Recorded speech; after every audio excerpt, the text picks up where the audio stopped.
Que los hombres estén tan adictos a alguna práctica malvada que no pueden dejarla, no les es excusa, sino una agravación. Por Jonathan Edwards. Segunda de Pedro 2:14. Tienen los ojos llenos de adulterio, no se sacian de pecar, seducen a las almas inconstantes, tienen el corazón habituado a la codicia, y son hijos de maldición. El motivo de haber escrito esta epístola parece ser por la aparición de un cierto tipo de herejes con principios muy perniciosos y muy inmundos en sus modales, que surgieron entre los cristianos. Ellos pervertían a multitudes y a sus principios y prácticas malvadas. El apóstol escribe esta epístola para establecer a los cristianos. En este capítulo tenemos una descripción particular de esos herejes cuanto a su espíritu y comportamiento. Son los mismos de los que el apóstol Judas toma nota y fueron el motivo de que él escribiera su epístola. La descripción que encontramos de ellos es la misma que encontramos en este capítulo. Estos herejes eran muy notorios por la pasión de impureza. Eran lascivos tanto en principio como en práctica. Ellos mantenían la legitimidad de tales prácticas abominables. Como la iglesia primitiva en Jerusalén tenía todas las cosas en común, es decir, sus bienes y sustancias externas, así estos herejes enseñaban la comunidad de mujeres. Sin embargo, ellos se entregaron extremadamente a sus pasiones animalescas y andaban según la carne en las pasiones de impureza, como en el verso 10. Y por eso son comparados con el Antiguo Testamento y Sodoma y Gomorra, que eran especialmente notorios por este tipo de maldad, en los versos 5 y 6. En el verso 13 se nos dice que consideraban un placer el gozar en pleno día, y en nuestro texto que ellos tenían ojos llenos de adulterio, y no conseguían cesar de pecar, y en el siguiente verso se dice que seguían el camino de Balaam, el hijo de Beor, es decir, cayeron en esas prácticas malvadas con las que Balac le orientó que guiase a los hijos de Israel, por lo que puso una piedra de tropiezo ante ellos, a saber, cometer fornicación y adulterio con las mujeres de su nación, las mismas cosas que encontramos dichas en la epístola de Judas. En el texto está primero la manera particular de la maldad a la que estaban adictos, y eso es adulterio. Segundo, su maldad en eso es agravada por el grado de su adicción a ella, expresado de dos maneras. Primero, que sus ojos estaban llenos de eso, es decir, sus corazones estaban llenos de este tipo de pasión a la que se dieron y se entregaron, y permitieron que sus ojos se perdiesen tras mujeres de otros hombres, y continuamente buscaban oportunidades para practicar su impureza abominable. Ellos las miraban para codiciarlas, e hicieron lo contrario que Job, hacer una alianza con sus ojos. Sus ojos estaban al mando de las pasiones, y las aprovechaban aún más inflamándolas. Segundo, ellos no conseguían cesar de pecar. Estaban muy adictos a esas prácticas impuras. Esas pasiones se habían hecho tan violentas y fuertes, y tenía tal dominio absoluto sobre ellos, que eran perfectos esclavos a ellas, y nada conseguía refrenarlos. Doctrina: cuando los hombres están tan adictos a cualquier práctica malvada, que no consiguen evitar el pecado por la fuerza de la inclinación, no es una excusa, sino una agravación. Es lo que hombres malvados muy comúnmente alegarán en excusa por sí mismos, y para aquietar sus conciencias con eso. Ellos dicen que no pueden evitar hacer lo que hacen. Dicen que sus naturalezas son tales, y sus circunstancias y sus tentaciones son tales, que no tienen poder para refrenarse. Dicen que lo han intentado, pero no sirve de nada.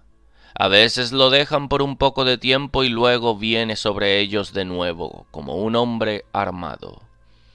Tus apetitos son tan importunos que no consiguen negarlos. No tienen poder sobre ellos. Si consiguiesen evitarlo, ellos se alegrarían mucho, pero la corriente es demasiado fuerte para ellos, y creen que esto prácticamente los excusa. Los hace aquietarse más en sus conciencias sobre eso, y a veces razonarán así con los demás, y creerán que deben excusarse por eso. Pero por este texto aprendemos que esto no es ninguna excusa, sino una agravación de maldad. En verdad, hay algo en esta circunstancia que a veces mitiga la enormidad de un acto particular. Pero por más que haya más en eso que por otro lado es en algunos aspectos una mitigación de un acto, que el hombre está tan adicto a eso que no puede dejarlo, aún así, en otros aspectos, es más una agravación de su maldad con respecto a esa pasión y práctica mala. En general, decir de un hombre que es tal malvado y está tan adicto a eso que no puede evitarlo, no quita nada de la maldad de su carácter, sino añade a él. No representa menos, sino cuanto más enormemente malo lo deja, más oscuro es representado como más culpable con respecto a esa pasión y práctica mala. Para aclarar esta doctrina, en primer lugar, mostraremos en qué sentido un hombre está tan adicto de cualquier vicio que no puede evitarlo o dejarlo. Segundo, mostraremos que ese tipo de inhabilidad no le es ninguna excusa. Y tercero, que es una agravación. Primera indagación. ¿En qué sentido puede decirse respecto de alguien que está tan adicto a algún vicio que no puede cesar? Primero, negativamente, deja que una persona esté tan adicta como nunca de cualquier vicio. Él nunca es compelido a actos particulares en contra de su voluntad. Nunca puede decirse eso de ningún hombre que sea con respecto a cualquier acto particular de vicio, que no pueden evitarlo si quisiesen. Nunca hay ningún acto evidente de pecado, sino lo que es voluntario.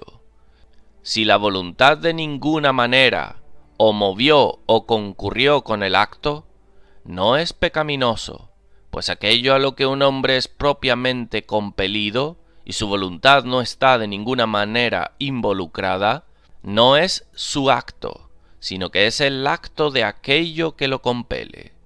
Un hombre en tal caso no actúa más que un instrumento sin vida o sentido en la mano de alguien que lo mueve.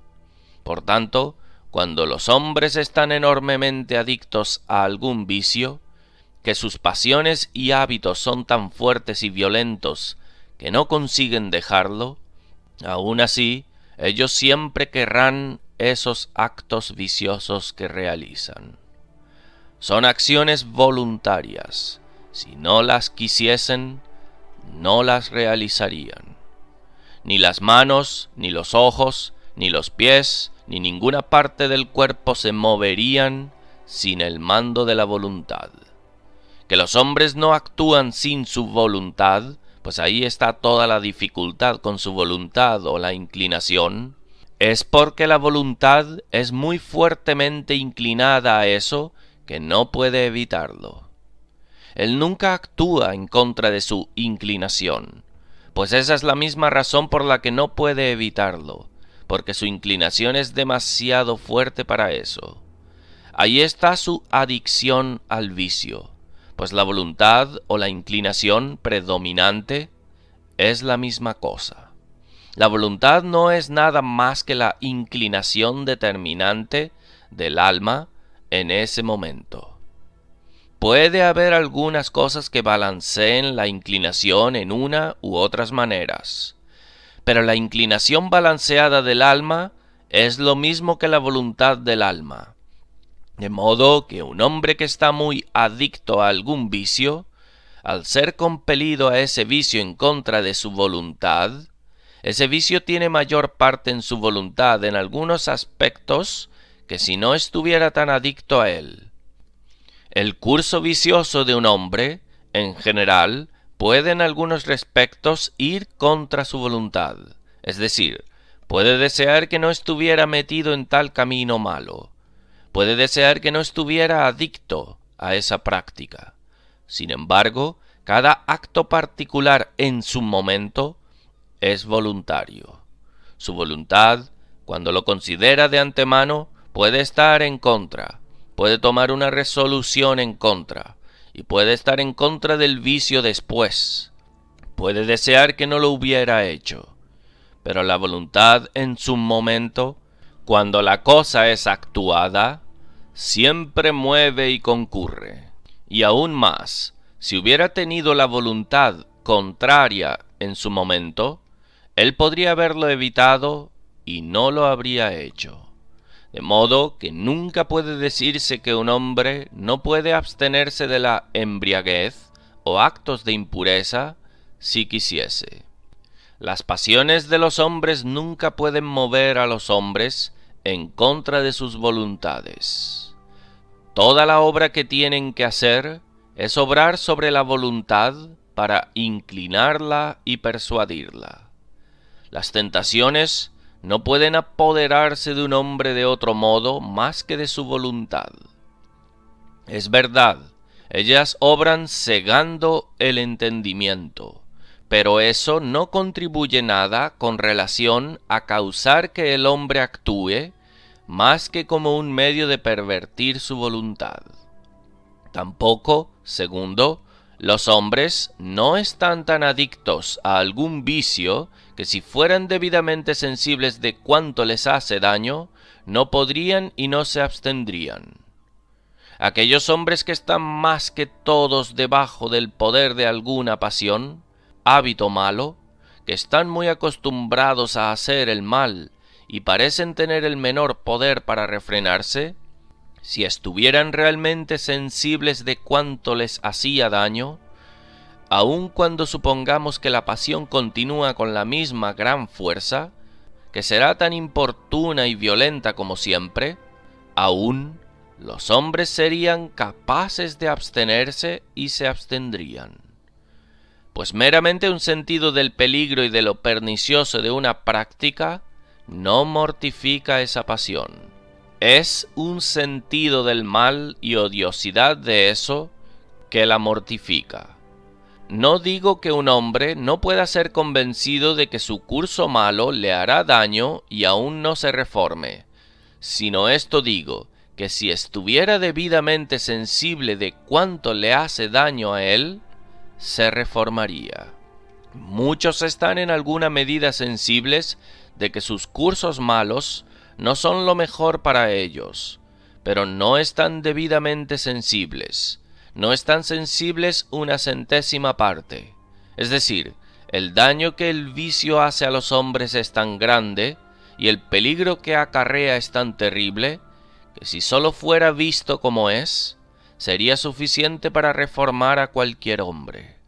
No existe hombre que si su conciencia fuera completamente despertada, si estuviera sensible de la ira de Dios y del peligro del fuego infernal, lo reformaría completamente sea que tuviera algún principio santificado o no. La ira de Dios y la condenación eterna es tan terrible que un sentido de eso sería suficiente para refrenar las pasiones más violentas. Pero prosigo a responder la indagación afirmativamente. Solo observaré primero que, en un sentido, ningún hombre natural puede cesar de pecar. Él está continuamente pecando. El conocer del malvado es pecado. No puede hacer ninguna cosa buena, como el apóstol dice que la mente carnal no se sujeta a la ley de Dios, ni en verdad puede hacerlo. Romanos 8:7. Y Cristo dice en Mateo 12:34, generación de víboras, ¿cómo podéis hablar lo bueno siendo malos? Porque de la abundancia del corazón habla la boca. Pero de lo que se habla en nuestro texto es más especialmente con respecto de un vicio particular, la incapacidad de un hombre de cesar de hacerlo por motivo de su adicción, y por eso los hombres, puede decirse, que no son capaces de cesar o abstenerse de pecar. Primero, cuando ninguna de las travesuras o inconveniencias con las que se topan en sus prácticas malas son suficientes para refrenarlos, a menudo sucede que los hombres ven que se topan con la desgracia por sus prácticas malas, se hacen daño enorme por todas partes por sus prácticas viciosas, y se topan con muchas dificultades grandes en sus familias y en los lugares que viven, se hacen mal enormemente en sus bienes. Ellos darían mucho más cómodamente si no fuera por esa práctica. Ven que dañan su salud y a veces se exponen a ser castigados por el magistrado civil. Y sin embargo, sus pasiones son tan violentas que estas cosas no son suficientes para refrenarlos. Muchos hombres, aunque se arruinen a sí mismos y arruinen sus familias, y se vuelvan en fugitivos y vagabundos todos sus días, no dejarán sus vicios. Deja que haya cualquier dificultad, ellos continuarán y complacerán sus pasiones. Segundo, están tan adictos de sus vicios que, estando sensibles de que sus caminos malos les hará daño, no será suficiente para refrenarlos. Los hombres pueden estar sensibles de esto, y sin embargo continuarán en la misma práctica, aunque, como dijimos antes, no suficientemente sensibles. Los hombres pueden estar tan sensibles de que sus caminos malos les hará daño, y tienen tanto miedo de que les llevará a la ruina, que les hace desear el nunca haberse metido en tal camino malo, y desear que no estuvieran tan adictos a esas prácticas como están. Y sin embargo, a pesar de eso, la voluntad es siempre determinada por los dictados del entendimiento. Es decir, que la voluntad o la inclinación es siempre balanceada y determinada por la sensibilidad de la mente del bien. Donde haya la mayor sensibilidad del bien o felicidad, allí la voluntad siempre se inclinará más. Pero ahora, a fin de determinar dónde la mayor sensibilidad de la mente del bien está, estas dos cosas han de ser computadas. Primero, está el juicio racional de lo que realmente sería mejor para sí. Segundo, está la vivacidad de su comprensión o idea de la dulzura del bien que tiene en vista. Ahora, el caso puede ser que cuando hay dos bienes propuestos a la mente, uno de los cuales ha de elegirse, el juicio racional determina cuál es de hecho el mayor, pero sin embargo, la mente tiene mucho más vivamente y sensible la comprensión o idea de la dulzura del otro bien, que eso puede atraer la voluntad con más fuerza que el otro. Pues, aunque de hecho juzgue que el bien anterior es de hecho el mayor, y le sería mejor a él, sin embargo, el bien posterior tiene mucho más la ventaja al tener una idea tan viva y sensible de él, mientras que el otro está tan fuera de vista y desconocido, que el posterior puede tener mucho más el poder sobre la voluntad. De modo que un hombre puede tener una fuerte idea o impresión de la dulzura de la complacencia de sus pasiones, que el bien aparente de eso puede atraer su voluntad en contra de lo que en su juicio racional cree que al final sería más para su felicidad, y al estar convencido de que la práctica le hará daño, en las conclusiones, todavía, no será suficiente para refrenarlo. Y tercero, sus pasiones son tan fuertes que superan todos sus propios esfuerzos para abstenerse.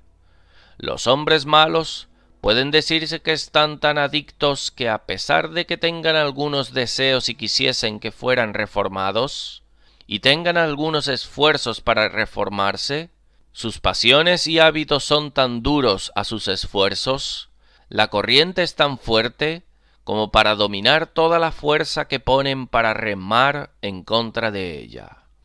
No consiguen cesar de pecar por ningún esfuerzo que los ate a usar por el sentido que tienen de la mala tendencia de sus prácticas. Segundo, cuando sucede así con los hombres, no les es excusa cuando sus pasiones son tan fuertes y violentas que temen que se llevarán a la ruina por sus prácticas y sus muchas experiencias de inconveniencias, y todos sus esfuerzos débiles no será suficiente para refrenarlos. Aun así, esto no es excusa en absoluto. No existe hombre que sea más excusable por continuar en una práctica de embriaguez o impureza o manera viciosa de tener compañía o algún otro camino malo por ser así con él. Y eso por dos razones. Primero, no actúan menos como agentes libres y voluntarios al continuar en sus prácticas malas. Pero a fin de ser un agente libre, nada más puede entenderse sino sólo que la persona tenga poder para actuar como le agrade o como quiera en lo que hace. Ahora, en este caso, hemos mostrado ya que en lo que los hombres hacen o quieren, no son compelidos a hacer nada en contra de sus voluntades, y de hecho, la única razón por la que lo hacen es porque quieren. Ellos lo quieren y esa es la razón por la que lo realizan. Un hombre es siempre responsable por lo que hace voluntariamente, y cuando hace como le place. ¿Cómo un hombre puede alegar eso como excusa? ¿Que no puede evitarlo? Cuando la única razón por la que no lo evitó fue porque la única dificultad era que su voluntad o inclinación estaba violentamente dispuesta. De hecho, en un sentido, un hombre en tal caso no es libre. El hombre es un esclavo de su pasión, como la Escritura dice, que es un siervo del pecado. Juan 8:34. Pero cuando decimos eso, no se quiere decir que un hombre no sea libre con respecto a su voluntad, o que él sea llevado a hacer algo en contra de su voluntad, pero que él no es libre con respecto a su razón. Él es llevado a hacer aquellas cosas que están en contra de su razón, y que su razón le dice que tiende a hacerle daño.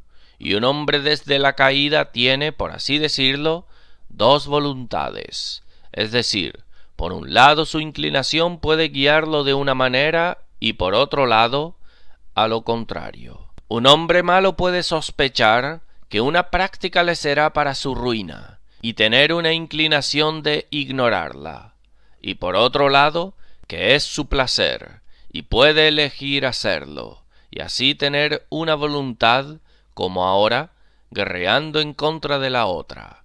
Pero la voluntad del hombre es la inclinación predominante, determinante. Si hay inclinaciones contrarias, el exceso de una por encima de la otra es la voluntad del hombre, y con respecto a este hombre es siempre libre, aunque con respecto a una inclinación particular que es reprimida por una mayor, no es libre.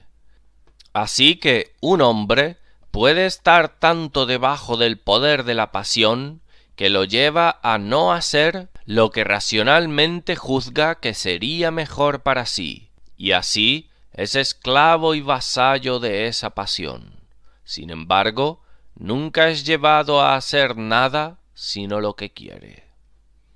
Segundo, un hombre no es excusado porque por actos libres y voluntarios llegue a la situación de no poder cesar de pecar.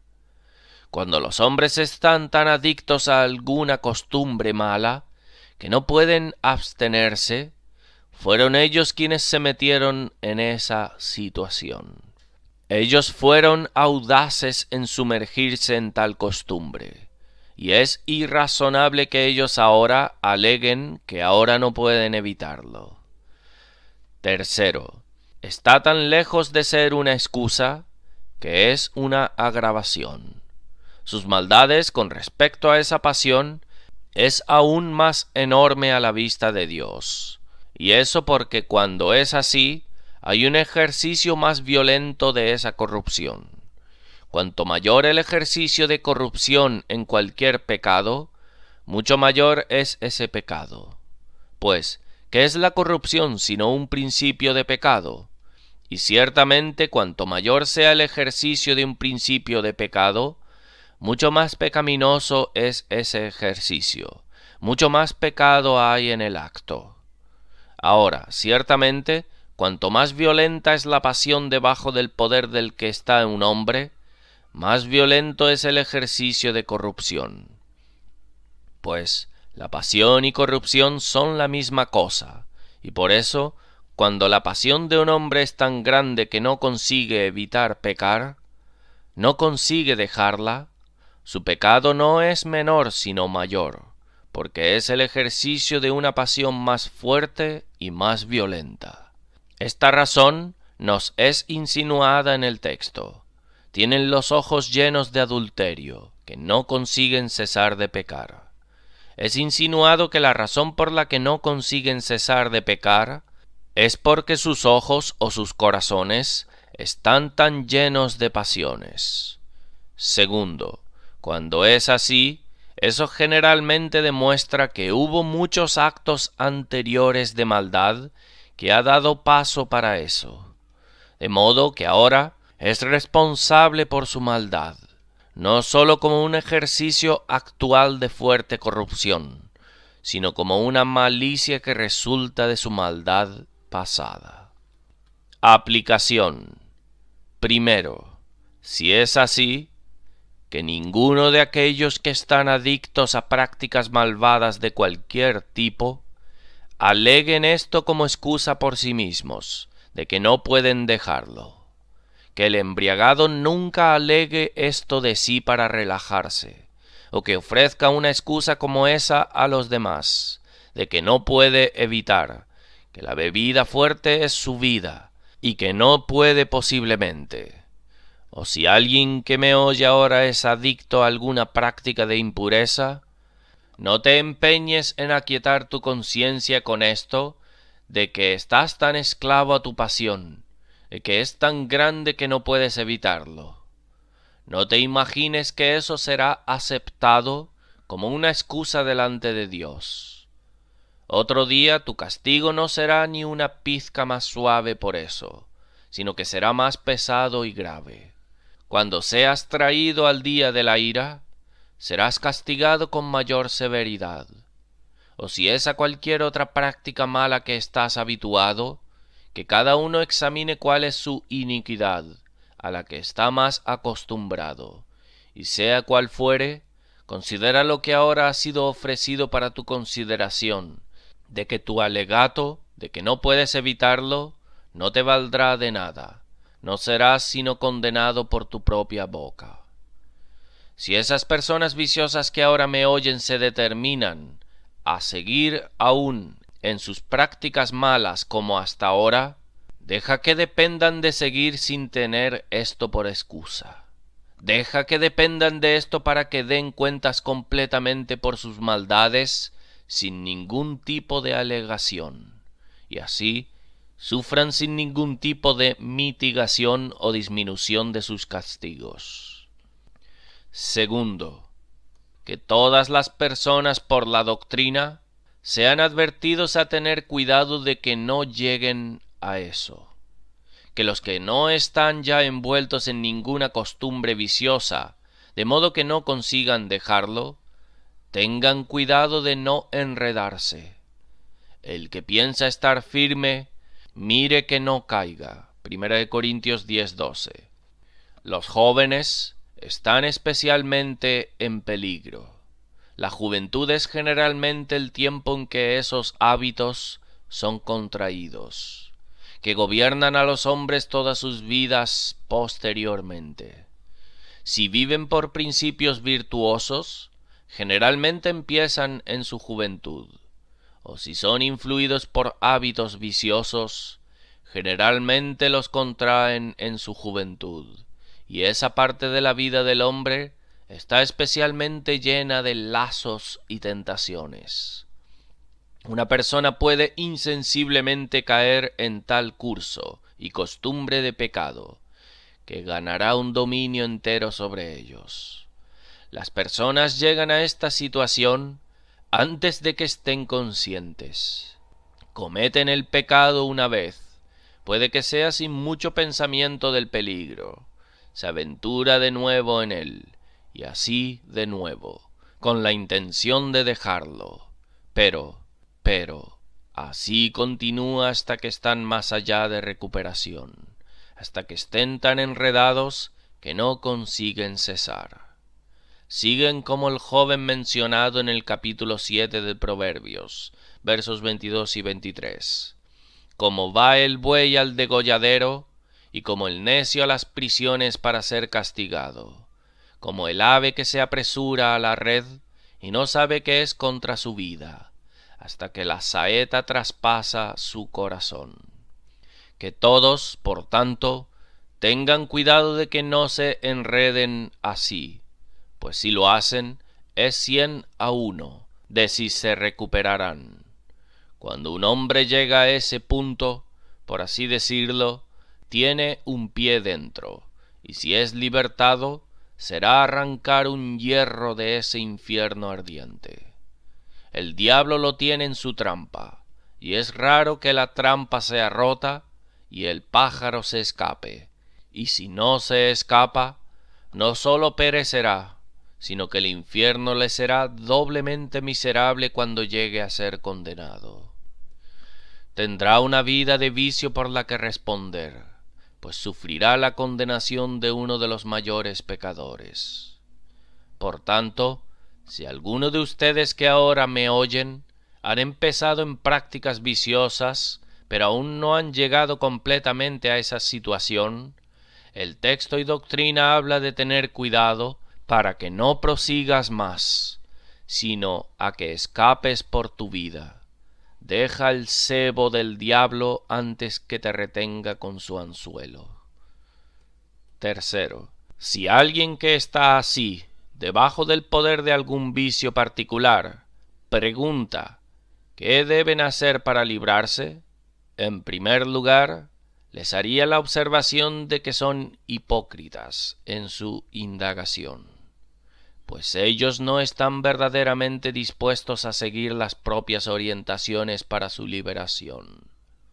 Si fueres orientado a reunir todos los poderes de tu alma y resistir los primeros movimientos de tu pasión, eso tú no estás dispuesto a hacer. Si eres orientado a evitar todas las ocasiones de ese pecado al que están adicto, no estás dispuesto a hacer eso. Si eres orientado a mirar a Dios y a clamar seriamente a Él para que te libere de tu trampa, tampoco estás dispuesto a hacer eso. Tus pasiones tienen tal posesión de tu corazón que todos estos métodos de oposición están terriblemente a contrapelo. Segundo, observaría que no valdrá de nada para reformarte, a no ser que seas hecho estar más completamente sensible de tu peligro. Mientras estés tan insensible del peligro terrible en el que estás de la eterna ira de Dios, tú seguirás en ese camino en el que te has metido, a no ser que la providencia de alguna manera incapacite y quite todas las ocasiones para el ejercicio de tu pasión. Pero de otra manera no hay esperanza, a menos que Dios se agrade en atemorizar tu conciencia con un sentido de su venganza eterna.